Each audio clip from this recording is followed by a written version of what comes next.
Welcome back to the Gridiron Grind, Andrew and Lance. It's been a minute. Life got us really, really busy.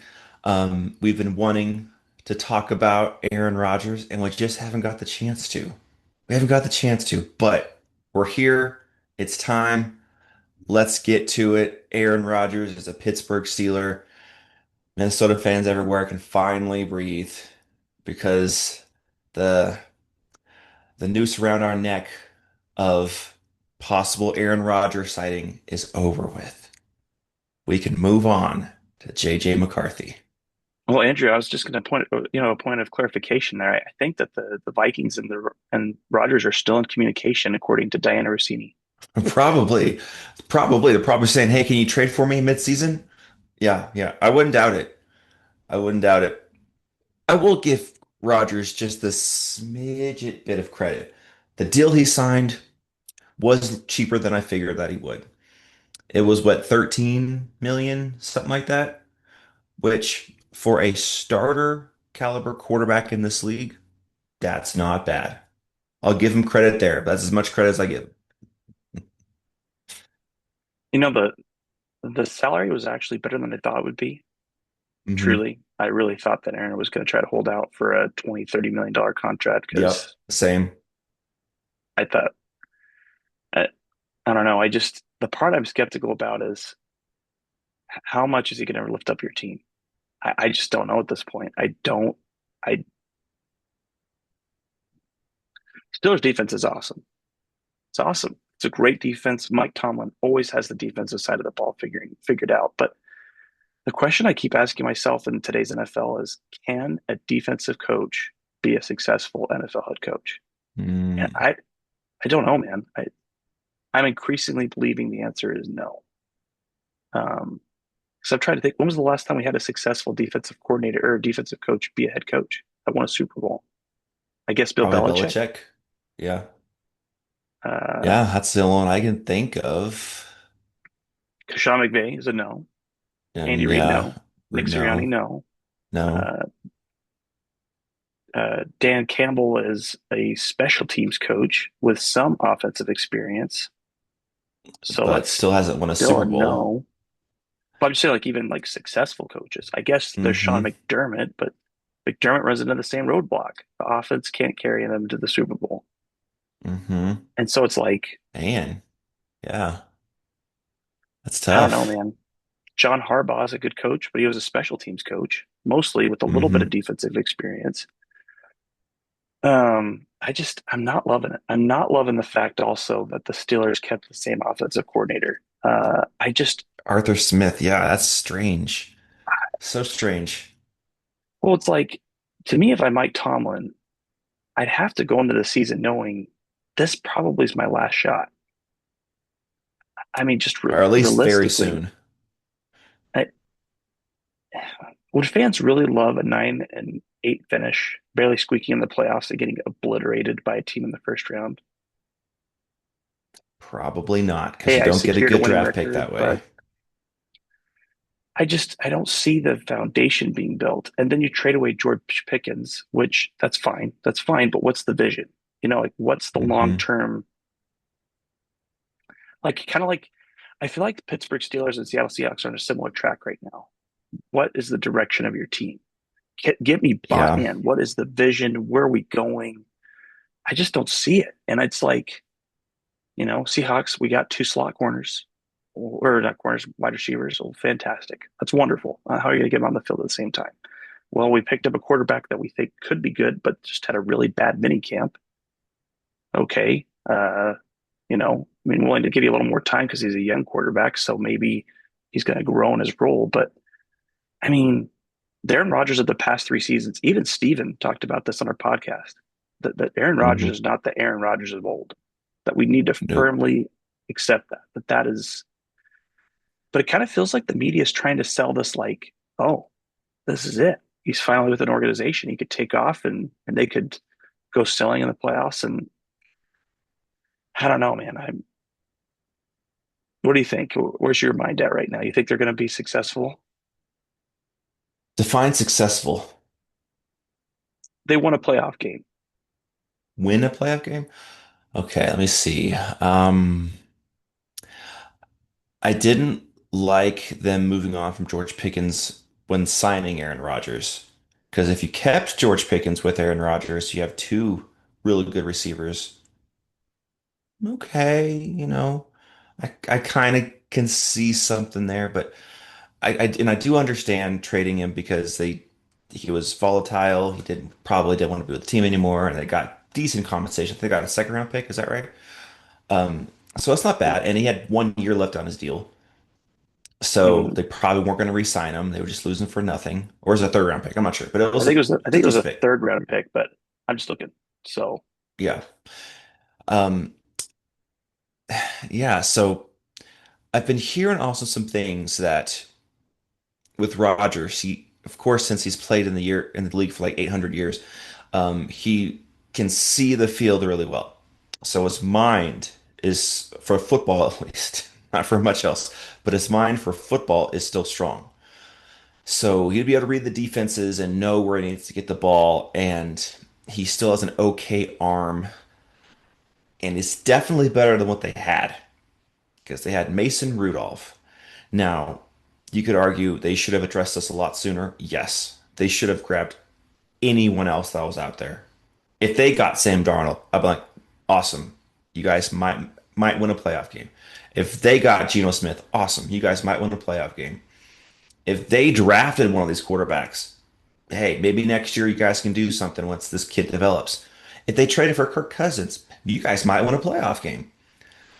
But with Rodgers, it's like that was for some reason their decision the whole time that that's who they were going to go for. And I don't get it when there were so many better options. Now, if they tried those better options and failed every single time, and this was their last resort, okay, it's better than throwing Mason Rudolph out there if you want your fans to come to the stadium. But to your question, can they win a playoff game? Man, that's tough. If I could say the only way I see it is if they turn their team into like an old school beat you up at the line of scrimmage, run the ball down your throat, and play good defense, and keep the ball out of Rodgers' hand. Maybe he throws 25 passes a game in that realm instead of over 30 like the normal NFL teams do now. But if they ride their defense, which both of us agree is going to be good to elite in that range, I don't know if they're elite, but they're good with the potential to be on flirting with the elite level. And if they ride the run game with Jalen Ward, and I'm a huge Caleb Johnson fan, I think he's going to be really good.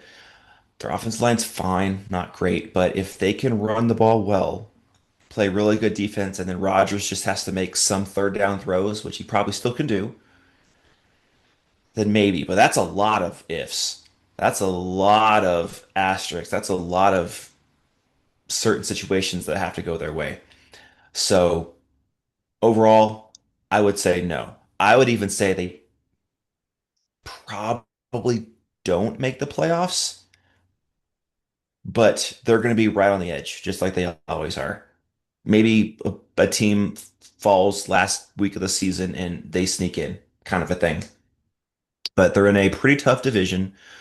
The Browns aren't going to be any good. We all know that. The Browns are going to be the Browns, but the Bengals, they have a really good offense. The defense isn't that good, but they have a really good offense. So the Bengals could beat them both times. I wouldn't be surprised. And the Ravens are the face of that division. I would anticipate they beat them both times. So that's already possible 4 losses. So it's going to be tough. And you know that they're going to lose in I think it's Dublin against the Vikings. You know that Aaron Rodgers is going to lose to Minnesota in the third country, which is I think never happened. Lose to one team in three different countries. You know that's going to happen. So that's already 5 losses. So where is he going to get some wins? I don't know. The I Browns feel like twice, sure. if if the Vikings beat Aaron Rodgers, that JJ McCarthy and Kevin O'Connell need to run on the field and shout at Aaron Rodgers, "I own you."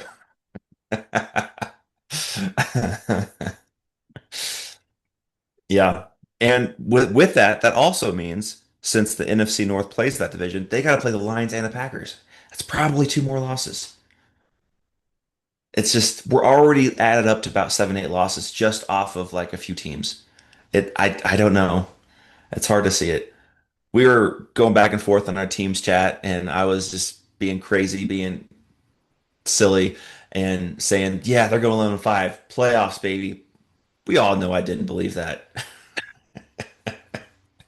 We all know I that. mean, Could they make the playoffs? Sure. Would I be shocked if they made the playoffs? Nah, I wouldn't be shocked. I wouldn't. Hey, could they sneak in? Sure. They got a great defense. Mike Tomlin is still a really good coach, even though it's probably time for a change. He's still a really good coach. There's no argument there.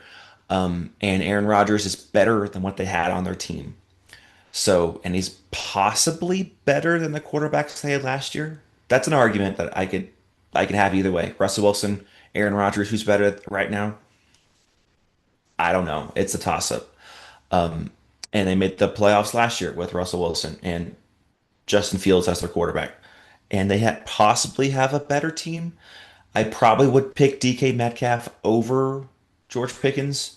Not by much, but I probably pick Metcalf over him because he's such a physical freak of nature. And they picked up, oh, oh man, the defensive tackle from Oregon in the draft. I forgot his name. Derek Harmon. Harmon. Yeah, they picked him up, so the defense is going to be a little better. Because he's a load, man. He is good. I really wanted Minnesota to get him. I was disappointed in that. So their defense is probably going to be a little better. Caleb Johnson makes a run game. I think Caleb Johnson over Najee Harris. That's just my opinion right now. I like Najee Harris, but Caleb Johnson's different. So overall, their team is a little bit better. So could I see them make playoffs? Sure.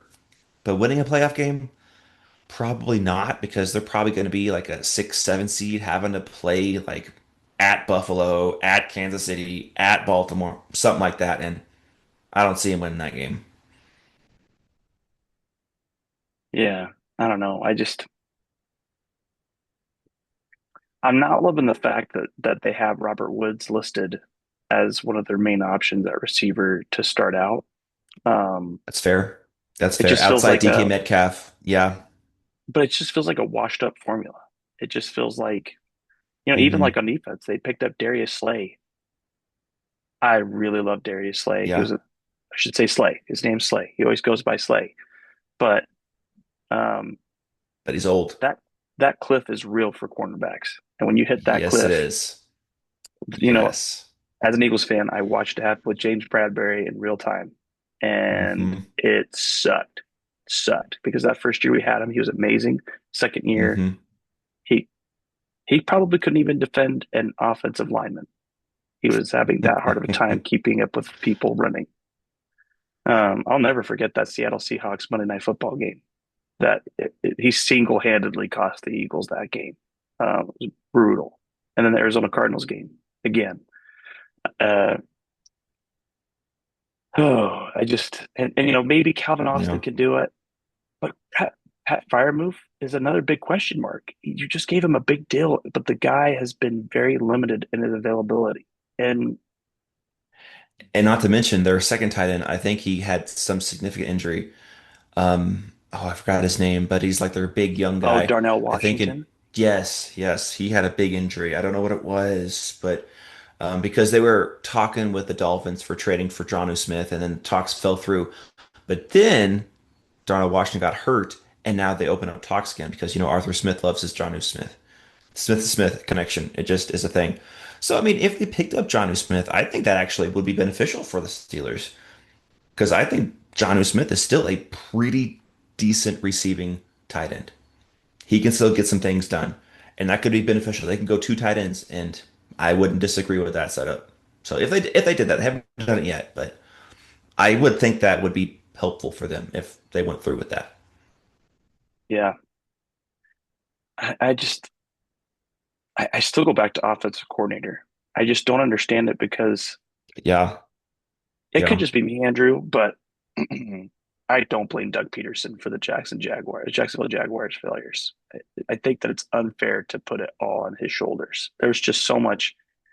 When Trevor Lawrence went down both of the past 2 years, very it true. just tanked the entire team. And Hmm. I understand the reason to move on. I get it. But Doug Peterson is here, Arthur Smith is here. As far as offense, yes. maybe you want to put other people above him. That's fine, but he was available. He was Hmm. available. And why, as a team, would you say, we're just going to stick with what we had? Our offense was sucked last year, but no, Arthur Smith's going to turn it around. I just, I don't know. his offense at Tennessee was not that sexy. Falcons, It same was Derrick thing. Henry.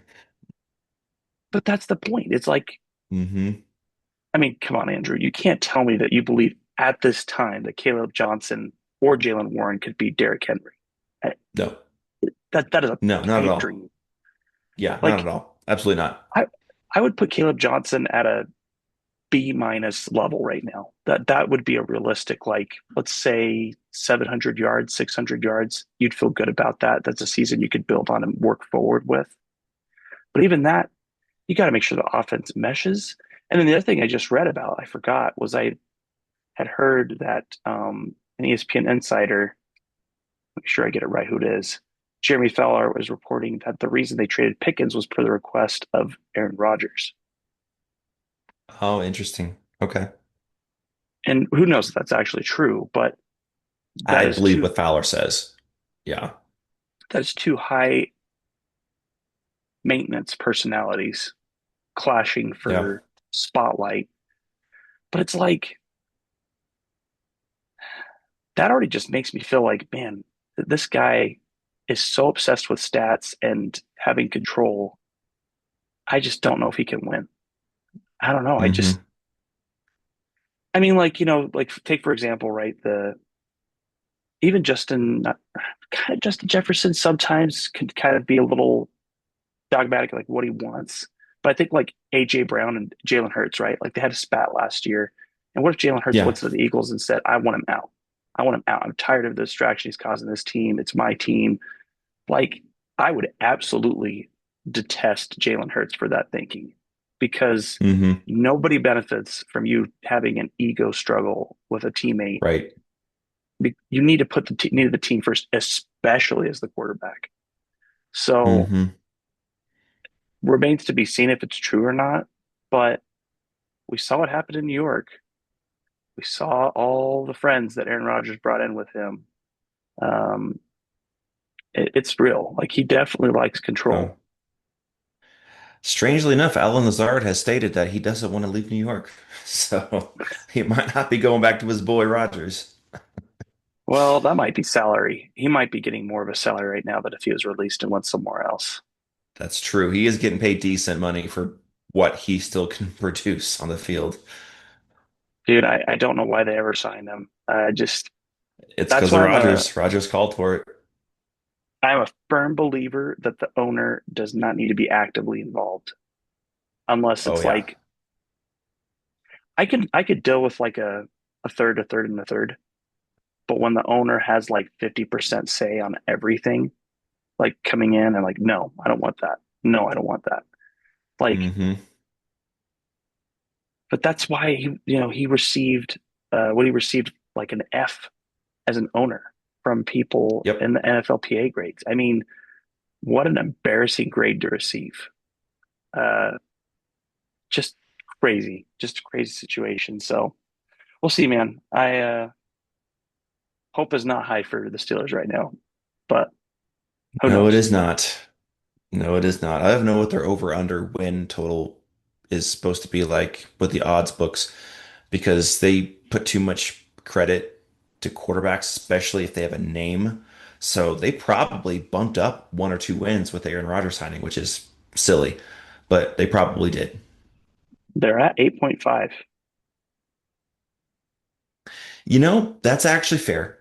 I'm cool with them getting 8.5 over under. I can see about eight being the expectation, 8 wins.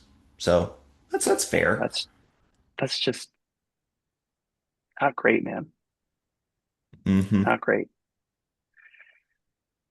Well, let me. Oh, I forgot to do this, Andrew.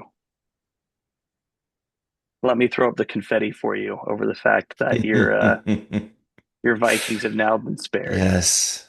They Yes. can We can move no longer forward. have to worry about the athletic, Diana Rossini, all those people who are just spitting hyperbole, just spitting lies.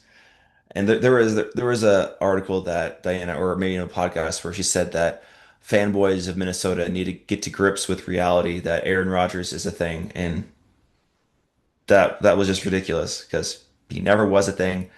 Kevin O'Connell is just friends with him. So Kevin O'Connell is a nice guy, just didn't want to say, no, we don't, nothing to do with you. He had a conversation with him. That's as far as it went. Nothing else. There was no contract offer, no discussion of, do you want to mentor JJ? Nope, nothing. Just, hey, how's it going? Hey, I want to be with the Vikings. Oh, yeah, we have a good team over here. That's probably as far as it went. And Hmm. everyone was saying he's biding his time because he really wants to play for Minnesota, which can you blame him? If your choices was Minnesota and Pittsburgh, yeah, I'd want to go to Minnesota with their roster, but never was an option. He had to come with grip. He had to come with grips that the Steelers were his only option. And honestly, it was probably the only one that he had talks with, any kind of contract talks with. And he would just wait for someone else to pop up. No one else did. So Well, Vikings fans rejoice. It is officially the JJ McCarthy era. The kid who says all the right things, does all the right things, has the perfect leadership, coachable, and just gamer mentality. He's got all that. Now all he has to do is put together and play good football. That's all he's got to do. the takings is he could be Yep. super successful in that offense. Um, Yep. Yep. Now he hasn't played a snap, so I know everyone's saying that, Minnesota's going to be third or fourth in the division because he hasn't played a snap. I get it. He has not played an NFL week one or anything snap. He's played in the preseason, but that doesn't matter as much. But man, other than seeing him do it on the field, everything else is there. yeah, Everything else is there. So it's if he fails, it's not because he didn't do his best. It's just because he didn't have the skill. But I doubt that. I think he has plenty of skill. We will find out. yeah, it's too soon to say. We'll just have to see Hmm. how things pan out for him. But I, I'm confident he can have a decent year. I really do get the vibes of this could be like a Carson Wentz year one type of a year for him, Mm. where Hmm. I'm not saying record wise, but he shows talent, shows potential, and they could build off of Hmm. that. I think that that's totally realistic. I mean, if Sam Darnold throws for 4,000 yards and has 35 touchdown passes, why can't JJ McCarthy? Fair And this whole question. narrative that he didn't have a good arm is just insane. I don't know if you saw any of that, but there was like a scouting report that he had a average arm, and then Colin Cowherd just rolled with it and said, "Yeah, according to some scouts, he has a bad arm, so I can't believe in him." If you see any of the training camp reports coming out of Eagan, Minnesota right now, he has what people would say he has a hose. He has he's his problem, honestly, JJ McCarthy's problem is he throws the ball too hard. He's got to learn to put some touch on it over the top sometimes, which that's a skill. That's something you develop. He's never really had to do that. The deep ball, he doesn't have great touch on that yet. That's something he'll learn. But he has the problem of throwing it too hard, forcing it in to like a little small window because he believes in his arm so much. That's what he struggles with, and that's fixable. So that narrative that he has a average arm is just insane. Mm. Just insane. I can't wait for him to prove Colin Cowherd wrong. Well, that's already happening a lot for Colin Cowherd. He's still waiting on That's the very true. some other team to accept his trade offer of T.J. Watt and George Pickens and 3 first-round picks, so Yep. he could go get Jaire Sanders. So Yep. Hmm. really glad he didn't throw an extra first-round pick. I'm glad he was reasonable. Hmm. Yeah, don't ever rely on Colin Cowherd for Yeah. smart takes. He's all about hot No. takes. Yeah. And for some reason, he truly believes in Sam Darnold. All right. See how he does in Seattle with an average offensive line and no weapons. See what Dude, happens. average is generous. That's fair. I like that they drafted Gray Zabel, but outside of Gray Zabel, eh. Uh, I feel bad for him. He's gonna have a long season. They might still be decent, Yeah. but he's gonna be getting sacked a ton. Yeah, and he already was with a good offense. Imagine what he's going to be with a mediocre offense. Yeah, man. Best of luck to him. Hmm. Well, I know we had a couple other items we wanted to cover in the AFC North. Should we cover Jaire Alexander next? Want to talk about Shamar Let Stewart? let's go to Jaire first because I don't think that's going to take us long. Then Okay. we'll get to the Bengals because that's an Okay. interesting situation. Yes. Yes, it is. Well, I mean, everyone knows it by now, but Jaire Alexander is a Raven, and Hmm. that deal he signed was not expensive. No, it So wasn't. It was very team friendly. I'm very interested to see how that's going to pan out. I do like the signing for the Ravens. I think that that's a good decision by them to go ahead and sign him and upgrade their defense a little Hmm. bit. It is a short term gain. That is not someone I would rely on long term, Oh, just of because of course, the yeah. injury history. He isn't old yet. He hasn't hit that like you were saying, Darius Slayer, Bradbury cliff yet. But man, those injuries, they just piled up every single year. When he's on the field, he can produce, but he just kind of has a strange attitude sometimes. Like he gets in trouble with the team spins him sometimes, and I don't know what it is. It's just something a little different about him. But when his head's right and his body's right, he could be good to elite as far as a corner goes. So yeah, it's a low risk, high reward move for the Ravens, paying him like 4 or 5 million, something like that, really small deal. And this does help them. They didn't need corners; they weren't lacking there. But you can, I've heard a lot of people say you can never have too many corners. And there were rumors that were not necessarily rumors, but speculation that a team from the NFC North would sign him because he wanted to stick it to the Packers for releasing him and Mm, treating him the way he was, which the Packers play the Ravens at some point this year. So that will happen. Um, mm, and so there was a little bit of talk that Minnesota might be interested, but I thought, I mean, for $4 billion, I would say yes, let's go for it. But I don't know. I'm not a huge Alexander fan, seeing him twice a year because he talks a lot. Um, and he's just always hurt. Even if he's only making mhm. $4 million, if he's playing 5 games, is that a good deal? I It's mean, if just he gets five tough. It's just tough, man. interceptions, That's it's fair. possible. And that's kind of how Hmm. interceptions work. It's typically like in a range of over, say, 6 games, 7 games, you get the majority of your Hmm. interceptions. Yeah. I mean, if he can get reined in and his head's right, he could be a really good corner still. Um, and again, it's a low risk deal for the Ravens. This technically makes their team better, defensively because they had Marlon Humphrey, who's really good. They had a couple other guys, and they drafted the safety Hmm. from Georgia this Malachi year. Starks Yeah, Malachi Starks, yes, and still have they Kyle still have Kyle Hamilton. Hamilton, and their D line is still solid. They got good linebackers, so they have a defensive squad over there. They've always had a good defense, and it just continues to get better. So if he plays and he's healthy and his head's right, that defense is going to be very happy he's over there. The part that I'm just kind of curious about is, you talk about Jair Alexander and the question marks of, I think really the best part, the best way I'd phrase it is all in. He doesn't Mm, appear all in. He gets sidetracked in these yeah. squabbles that will not affect Hmm. the outcome of the season. Instead, it's 1v1.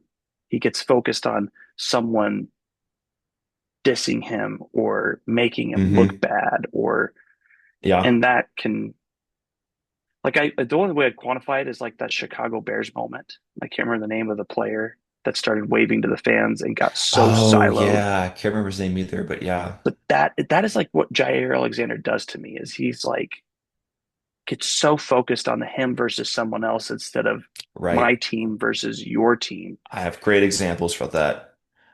And that's Justin Jefferson. So, week one of 2023, I believe, Kevin O'Connell's first year, it was against the Packers. I think Aaron Rodgers was still the quarterback then. Justin Jefferson had like 187 yards and two touchdowns. He destroyed them, and Jaire Alexander was the main corner covering him. And then the next time they played, which was like December or something, Alexander had safety help over the top, so he was extra aggressive. And every time a pass got thrown Jefferson's way, and it was either like a very small gain or incomplete, he did the gritty in front of his face every single time to Justin Jefferson. He took it personal. Hmm. And sometimes when you're that aggressive and you take things that personal, you can play a little better. So, he was on tight, but he did have help the whole time, which usually they do with Jefferson. But yeah, to your point, if he's all in, he's awesome. But sometimes he just takes things too focused on one guy instead of the team thing. And he took it personal that Jefferson torched them that week one, and he was the main cover corner against him. But ever since that game in December of 2023, I don't think Alexander's played a single time against Minnesota since then because of his health concerns. He's been either injured or suspended each time Minnesota played him since that game, 2023 in December. It's crazy. A long Hmm. time. Yeah. The one part I am thinking about long term, or like, overall cohesion of the team. I'm not loving the fact that you have two character question marks you add to your team playing prominent roles in Mike Green and Alexander. That's a Like, I feel good like point. you got to be always monitoring that. And they have good voices. Kyle Van Noy is a good leader. Hmm. And in fact, I don't think he gets enough appreciation for how important he I is would as agree a with that. locker room player. I think he's low key ignored. Roquan Smith is another good player. Kyle Hmm. Hamilton. But like, you got to rein this in. You got to get people focused and making sure they're working on the overall team goal. And yes, there's that thumbs up for you because I always seem to somehow get zoomed to think that I'm doing something. Hmm. But Hmm. yeah, I would not have taken Mike Green if it was me. I know that they liked the potential upside, but And the boy, round they I don't got went in him, this I was direction. okay with it. I was Yeah, okay with it. I'm 100% with you. The attitude, distraction off the field stuff, that is a real thing. I agree. But they got him in the second round, and so I'm thinking it's a first round talent that you got in the second round because of those off-field issues. I can live with it. I can live with it as long as you can reel him in. And if you can't, then it was a swing and a miss. But at least it wasn't a first round pick swing and miss. that's fair. Um, I do I do like Malachi Starks. I think that's a great addition. yeah, yeah, that safety room. I mean, if he turns out to be what he potentially could be, that could be the best safety duo in the league right there. And I don't think And they're that's both crazy talk. and they're both fairly young Young. together. Kyle Yeah. Hamilton is 27, 26. No, I think 24. he was drafted in 2022. He was drafted in 2022. I remember that year because Minnesota had a chance to draft him, but we traded down with the Lions and went and traded down again, I think, and picked number 32. And we could have had Kyle Hamilton, but we didn't. Oh well. Life moves on. Well, I mean, I like it. I still go back to the wide Yeah. receiver situation though, and That's a they question can't mark. be serious about DeAndre Hopkins. Cannot be serious about that guy. Really, he's your Yeah. third wide receiver. Like, are we serious right now? Hmm. I would rather stick with Andrews and Likely and just go two tight end formations. And Hopkins might be just a p- spot play here or there when they go three wide. He might be a red zone guy. I don't know. It's hard to say. They're still missing a wide receiver one. They are. They are. That's their biggest weak hole right now. Possibly their only hole. I can hear the argument is their only hole is a true wide receiver one. That I alpha. Because I don't think Zay Flowers it has that in him. He's a good receiver, but he's a good two. He's not an alpha. And right now he has to be, and that's their problem. That's their biggest issue. One other side note I do want to mention since we're on the Ravens, I did love the Rashad Bateman extension. Yes, he's another really good two. I mean, and there's some games he outplays Zay Flowers, and it's not even close. So, yeah, they Well, have two really good twos. he had 9 touchdowns last year. I don't think people Yep. realize how I Hmm. feel like that Flowers and Bateman are different. Bateman got better the closer you get to the end zone, and Flowers gets Hmm. better farther away you are from Further the end away. zone. Totally fair. I agree. And, Yeah. and I don't know. I am worried a bit about the wide receiver, like the injury concern. He reminds me a lot of Deshaun Jackson. High Mm-hmm. upside, really good, but calf injuries seem to linger, hamstring injuries, which I Hmm. get because he's running so fast and so hard. Like that is his style. He's trying to get open on deep cut routes, but it can be really hard to stay healthy and available, Yeah. which just makes it hard for me to think he's a wide receiver one. You got to be Yeah. available. And Bateman has been available. Um, so, yeah, and we'll see how it looks, but agree on the defensive comments. I do think they have a good defense. They got a good defense and they have top two, top three running offense with Lamar Jackson. Yeah, I could easily say that the best overall running offense with yeah. Lamar Jackson and Derrick Henry, but you still have to wonder. I know he is a freak of nature, but at some point, don't know what's this year or if it's next year, but at some point, Derrick Henry is also going to fall off the cliff because he's like 31, 32 now. And they And also gave him a contract extension. they did. They did. It's really rare to see running backs over the age of like 31 produce really well in this league. I know Derrick Henry is one of those different kind of people, but at some point that beating, that toll taken on your body, it shows up. So is it this year? I don't know. Is it next year? I don't know. But soon. It's Yeah, just Father Time is undefeated. yeah, that's fair. Well, I think that was all I really wanted to share on the Ravens part. Yeah, Interesting me move. too. Excited to see what happens. I think it's a good small risk move, and they can spread out. Right? I'm that's they spread out the cap hits of that 4 million, so it's not going to like deeply Hmm. impact the cap. Should we shift over to the dumpster fire, which is located in Cincinnati? I I'm think we sorry. should do It, that. it's a how did you describe it? It's a dumpster fire. Oh, um, oh man, I forgot what I how I shared that. A dumpster fire in something about a train, I believe, in a tornado or something like that. That was a hot mess inside of a dumpster fire inside a train wreck. Okay, yep, that's it. That is what they are right now. Hot mess inside of a dumpster fire Absolutely. inside of a train The wreck. only good news coming out of the Bengals camp right now is that talks with Hendrickson has back open. They've opened back up. So awesome. Maybe they can get something done and keep their like third best player. I think he's their third best player. It's Burrow, Chase, then I'd say Hendrickson. So you wouldn't have Higgins above them. No. I don't Okay, I can't have a wide receiver two above my best defensive player.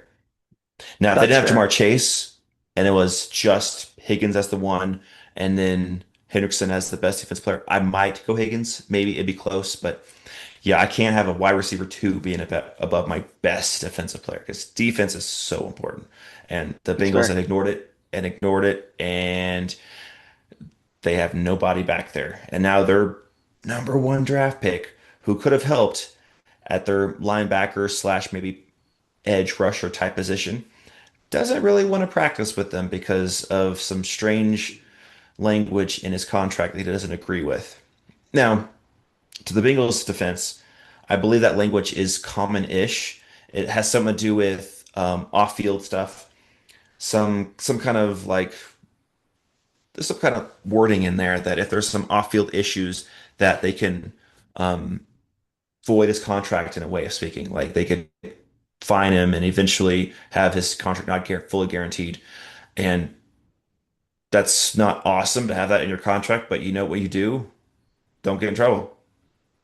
Go to practice, go to games, and go home. It's that simple. And I think both sides are not doing this very smart. So the Bengals putting that wording in there, I kind of get it, but at the same time, you can adjust, you can kind of compromise, but I don't think they're moving on their stance. And then Shamar Stewart. he's not moving on his stance, that he won't practice with that in there. And what's he gonna do? Is he gonna hold out the entire year, then go back in the draft? And then next year, every team passes on him because he did not comply with the organization? What kind of organization is going to want to draft that guy? Maybe third round. Like, yeah, maybe now I can. And then his contract's going to be much lower than what it would have been this year. And it's going to be a year older.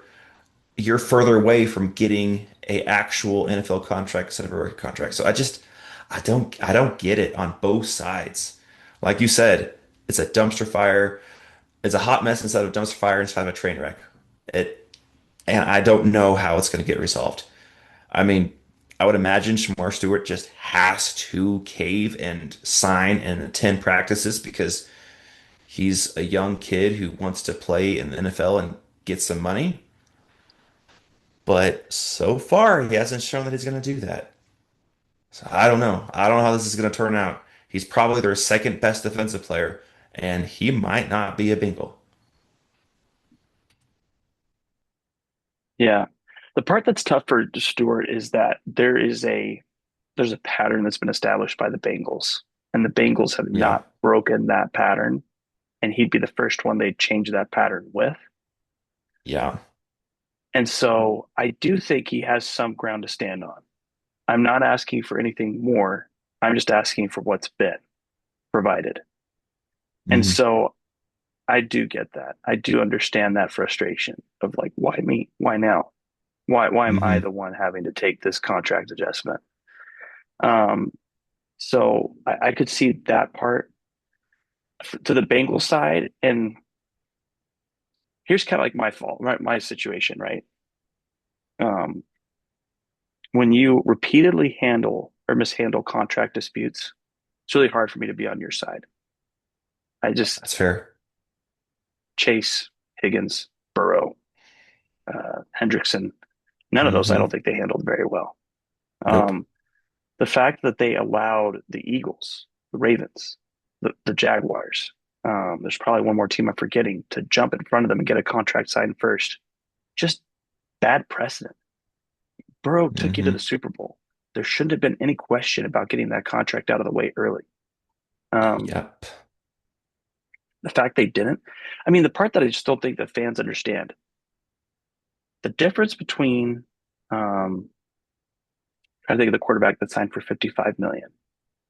But even like, let's just say Dak Prescott, the difference between what Dak Prescott's making and what Jalen Hurts is making is almost $10 million a year. That Yep. makes a big difference. So it's almost always better if you know you have your guy to get that deal done early. Hmm. So what are you waiting for? And so back to the Stewart thing, if you want to make this change, you have to offer something in return. That's what the player's going to say. What are you giving me back? How are you changing it? Are you going to give me more money up front? Are you going to give me more guarantees in another way? And there's a way that you could pencil that in. You just have to be willing as a party to make that change happen. And I feel like what the Bengals are saying is no, you're not getting anything. We're offering less benefit. Just accept it. And that is it's a double bad strategy on two fronts. One, he's a young player that's your first round pick and you really need him in camp learning how to get better. Two, you have an existing ongoing contract dispute with your other main defensive lineman, and he might Hmm. not be coming back anyway. So it just makes you look inept. Like that's the way I Yep. feel right now is what are you doing? Like you've got to resolve one of these issues. And preferably both of these should have been resolved. You should have resolved Higgins and Chase before last season. Um, Hmm. I mean, really, Chase and Higgins were good to the Bengals. They could have been real sticklers about not getting those contracts last year, and they didn't. Overall, they didn't. But the one thing that was interesting that I kept hearing last year, Bengals, or not last year, but about last year, is the Bengals' slow start was connected to Higgins and Chase not being Hmm. all in at camp. And it's like, here we go again on the defensive Here we side. go again. Every time. Yep.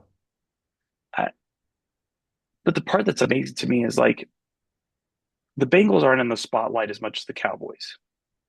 But you as an owner and as a team see the Cowboys in the news all the time for the wrong reasons. Why are you following their playbook? Like, what are you doing?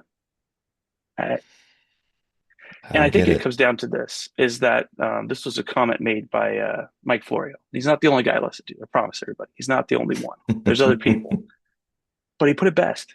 He said some people are interested in making money, some people are interested in winning. And right now, the Bengals are interested in making money because you have the best quarterback you've ever had, ever. He is the best Bengals quarterback to have ever ended up in a Bengals uniform.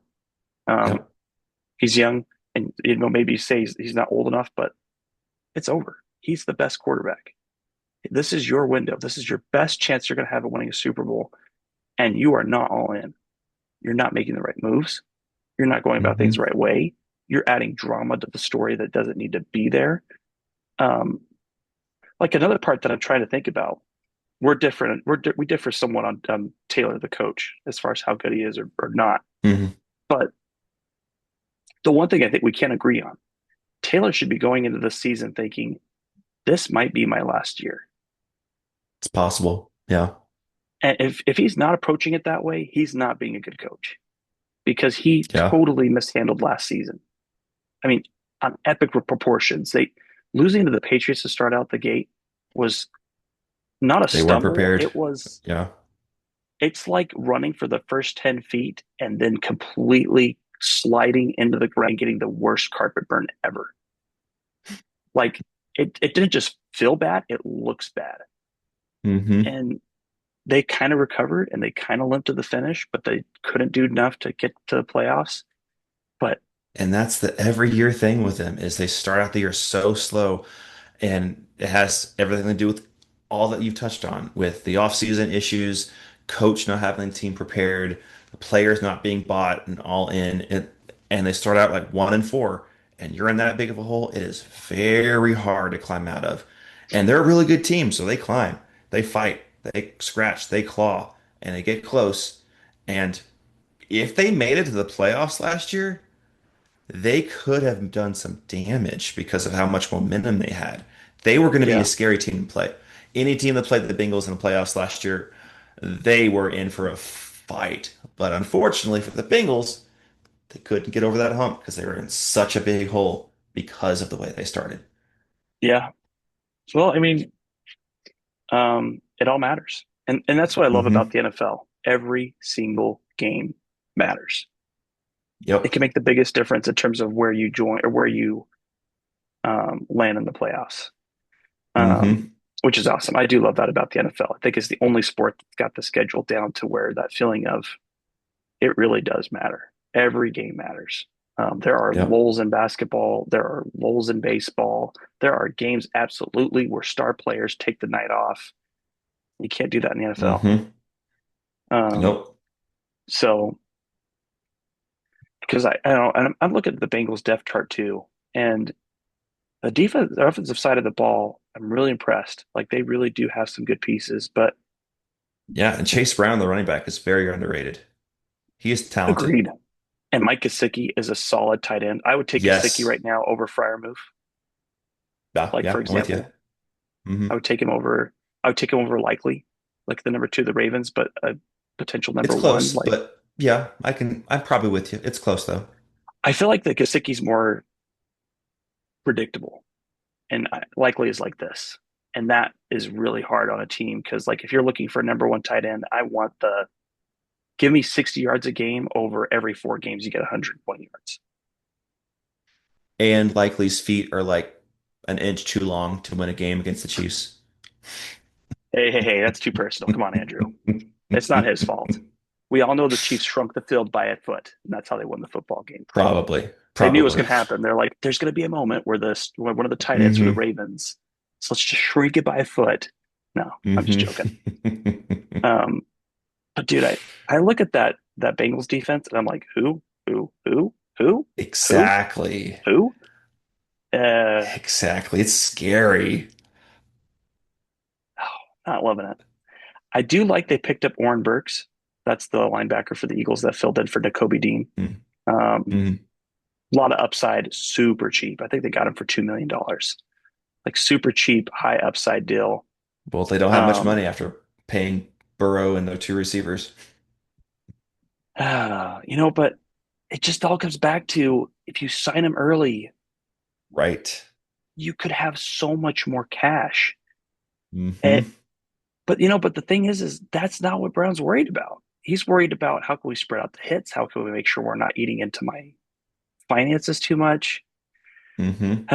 I can never get behind it because these owners, man, are making so much money, so much money. Eh, Like if you're sitting on $1 billion versus another owner that's sitting on 4 billion, sorry, I don't really feel bad for you. You're sitting on a Yeah. $1 billion. Like I'm not gonna cry for Hmm. you. Um, Hmm. and here's the crazy part too on the contract stuff. There are Bengals fans right now that are defending the football team. What are you doing? You are not obligated. Like the thing I love most about Eagles fans, my rant will end in just a sec, I promise. The thing I love most about Eagles fans, whenever they feel like the team is wrong, they're the first to let them know. They're the first to say, no, we are not They accepting don't that keep quiet. trash. We were absolutely against you on this one. When the Sam Bradford trade played out and they had that horrible year, fans were happy to let Jeffrey Lurie know. In fact, there was a game that year that the fans almost completely in unison left the stands early. Mm. And it was talked about by local reporters. Wasn't picked up by national because we were so bad.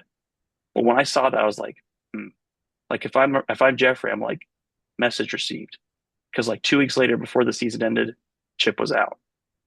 And like that's Hmm. what you need to do as a fan. You need to send a message to your team when you're frustrated about things. And you don't need to go defending bad practice. If it's bad decision making, Yep. they don't deserve it. Yep. I agree. Maybe we can get a Bengals fan in here. Oh, I like this. I like Hmm. this. This would be interesting. Be a good litmus test. Let's see which side of the scale they fall on. Because I know they're divided. There's Hmm. those that are against them, but there are certainly those happy to defend the practice of the ownership, which is crazy, Hmm. man. There's no reason to defend flawed thinking, even if it's your team. Yeah. Yeah. And those contracts are bad. They got possibly, in some people's minds, the most talented quarterback. I mean, you put him over Mahomes, I won't like think you're crazy. I disagree. I Talent disagree. wise, I agree with it. Talent Yeah, wise, I could see it. I probably myself would pick Mahomes over Burrow, but it's not like a slam dunk. They're both like Mm-mm. top tier. Yeah, One A, one B. You can go either way. They're both phenomenal quarterbacks. And the Bengals are just wasting theirs when the Chiefs have won like three Super Bowls. So it's an organization. It's got to coaching. take advantage of your window, man. Got to take Yep. advantage of your window because it will And dry it's up. and it's not like Mahomes isn't making money. He's making a ton of money too. And they're finding a way to win. The Bengals need to figure that out. To be fair, I think Mahomes worked harder to be workable with Chiefs than Burrow. Like that's not a slight to Burrow, but Yeah. I don't think Burrow was as focused on how do we spread out these cap hits? How do we like Hmm. another cool thing, and I'll just mention it because we're on this topic. Jalen Hurts' agent just came out to talk about the contract process, Mm. and she did it because that was her first major client to sign an extension. Um, but I guess Jalen Hurts told her during the process, "Don't give me any updates. Don't screw over my team." Those were the two Mm. instructions that he gave her Hmm. going into the process. And the funny part is she went back to Jalen and said, "Jalen, you are the highest paid player in the NFL." And Jalen's response was, "I didn't tell you to do that. Like that's not." But she helped him understand. Like, no, no, listen. Like we worked through the contract, and if you look at Jalen Hurts' contract, super team friendly. Like the way he pushed out his cap hits, the way he Especially the first structured few things. years. Yeah, especially the first few Exactly, years. Hmm. exactly. But that's the way you got to think, man. And I'd say overall, Mahomes has that type of thinking. He has gotten paid a little Hmm. more, but he is the best quarterback, which I think, granted, allows him those things. But Right. you know, It's more than Burrow though. I think Burrow knows that to some degree the Bengals aren't serious, and he wants to make it worth it Hmm. for him. But dude, that organization, they just need to change their perspective. They got to start focusing. They got to hone in. It's a good time right now for the ownership and GM or front office to look inside and really think, what do we need to change? Because if they're going through all of this thinking it's all y'all's fault, it's all the players, they're not learning. Nope. And then the players are going to start not wanting to re-sign their contracts and go somewhere else. Yeah, I don't know, man. We'll see what happens, but really glad I'm not the Bengals right now. In fact, hot take, this kind of feels like the 2024 Niners. Interesting. They got Interesting. the Yeah. Niners got a couple of contracts figured out, but then they had a whole lot of contracts that they were building up on all the way to the start of the Hmm. season. And crazy, man. We'll see how it goes. I not loving the way things are shaping up Yeah. right now. So, Yeah. I agree. And when you have a defense that is that bad, it's hard to win games. But hey, for mm, us fantasy lovers out there, Jamar Chase, he's got to be the 1.01 because he's got to put up yeah, like 200 yards a game just to win. yeah, he would definitely be my number one target in fantasy football right now. That if I had the Yeah. number one pick, that is the safest bet. Love Hmm. Saquon Barkley, but if you're picking Saquon Barkley, you do not follow what running back trends. Um, Hmm. so yeah, we'll see, man. It's going to be interesting. It's going to be fun to follow this year. So we're getting closer. We're coming up on July, Yeah. and Yeah, it's training camp happens soon. Joint practices. I saw the schedule. Minnesota plays the Patriots in a joint practice at home, so I'll get some inside information on that. One of the shows I watched, they have one of the guys as a Pusa beat reporter, so he gets to watch the practices, and mm, he takes a lot of notes, a lot of good knowledge from it, and he's going to get to see the joint practice. Like last year, we had one. Where was it? In Cleveland. It was in Cleveland, so he didn't get to go to that one, but he'll get to go to this one. This yeah, because I think joint practices are better than preseason games. Because mm, preseason games, you're not really trying as hard. It's more, we're trying a few things. Um, Joint practices, they are scripted. They are all right. We're doing a fourth down play here. It's hard to actually get that in a preseason game. So I don't know. Joint practices are so much fun, and they're coming soon. It's yep, coming. yep. I like it. Well, Andrew, I know we're getting close to the cutoff time, so want to be Hmm. respectful to the fact that we both have to now work our real jobs. Yes, we do. Yes, we do. Our 9 to 5, as it were. Yes. Yep. Well, this was fun, man. I'm glad we were able to get back on and talk a little more football. So looking forward to continuing Yes. these discussions and training Yes. camps around the corner. Yes, and we'll have more guests coming on. We have a few in the pipeline that are ready to go, see their perspective. I know that my Bears fan, talked to him on Monday, and I mentioned that we do like schedule predictions. He said, "Oh, that's really easy because the Bears are going 17-0, so just, might as well just put it together right now." I was like, "Oh, all right. You're one of those kind of fans." Did you send him the clip of the Commanders game? That's what I would have sent him. I already mentioned that to him like a month ago. He was like, "That's too early. Why do you have to bring that up?" He's the one that said 17 no. I'm just saying. He's Yep. the one that's bringing his own grief to him. So, yeah. Hmm. Yeah. Well, that's fun, man. I look forward to it. I can't wait to Absolutely. razz him. So, Uh-huh. Uh-huh. Well, everyone, thank you so much for joining us this week on the Gridiron Grind. Andrew and Lance will have a lot more good stuff coming up. Be sure to like, subscribe, share, comment, all that fun stuff. Help us to continue to grow this channel. thanks, everybody.